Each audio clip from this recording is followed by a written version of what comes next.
I never expected to find my husband in the guest room, wearing my father's old flannel. His voice dropped into the gravelly imitation I'd grown up with. The worst part? My stepmom was there, giggling in her silk robe, playing along in a way that made my skin crawl. They froze when I walked in, but my husband just smirked and said, "Care to join us?" The words hung in the air like a dare, and for a split second, I couldn't tell if I was awake or trapped in some sick nightmare. I didn't scream. I didn't cry. I just stared at them, the two people who should have been on opposite ends of my loyalty spectrum, suddenly tangled up together. My stepmom tried to laugh it off, brushing my arm with that fake affection she always used. My husband's eyes were wild, challenging, as if he was testing how far he could push me before I broke. The worst part was that I felt a twisted sense of relief, like some puzzle piece had finally fallen into place, explaining all the late-night whispers and sudden silences. We argued. Voices sharp, accusations flying like knives, and I realized neither of them was sorry.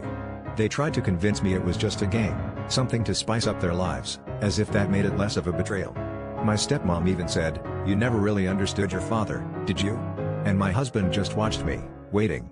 I felt like I was being cornered into a decision I never wanted to make, forced to choose between burning the whole twisted thing down or pretending it had never happened.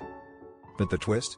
As I stormed out, heart pounding, I realized I'd been so obsessed with keeping my husband from turning into my father that I'd missed the way I was repeating my mother's mistakes, ignoring red flags, making excuses, clinging to a fantasy of family that never really existed.